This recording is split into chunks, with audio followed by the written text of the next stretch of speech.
The mental load is the invisible load. And as such, because it is invisible, it is very difficult to talk about. By the time we're maxed out and feeling frustrated, we're talking about it in a way that it should be obvious. But it really isn't. And the reason I know that is because I was on both sides of this. There was a time where I was primarily responsible for kids in the household. And then there was a time when I wasn't. It was my husband.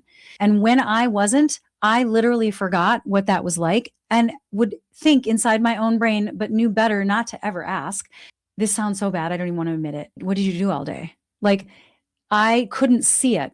There's a million meltdowns you're handling. There's all the things that you only notice if they're not done.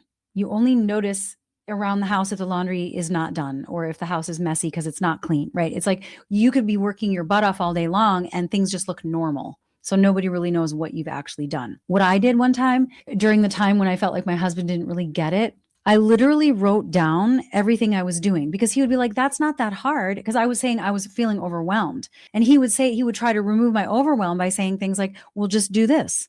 We'll just do that. Okay, well, I can just do that for you. Hand it to me. That's not that hard. And he was trying to help me feel less overwhelmed by saying that. But I felt so like, yeah, none of it is hard. It's just a million little things in my brain all the time that you don't even see, that you're not even aware of. Like we had a spreadsheet for summer camps because we're working full time in the summer, but the kids are not in school for 12 weeks. And that was like a whole new thing of like, this is a major, major project.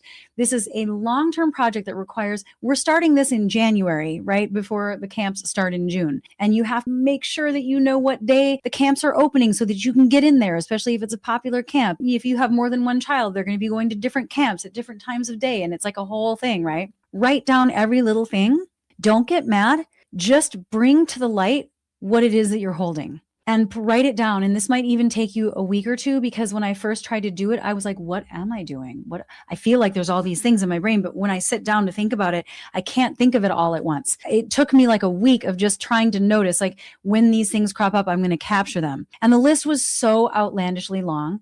And then when we looked at it together, he understood it more. But it was seriously, I couldn't do it in one sitting, because there were so many little things that you just take for granted that are just what you do, that you don't even think of as work. Because it's like, well, I'm not going to call that work, because then I look like a wimp, right? Just a weakling, that I think that this is a big deal. It's not a big deal. None of the things are a big deal. It's just when you're the only one that is holding it in your mind and nobody else knows, and you're alone in holding that, it's like you have these programs running in the background, like software programs. When your computer starts to slow down, your memory is now full and everything is slow.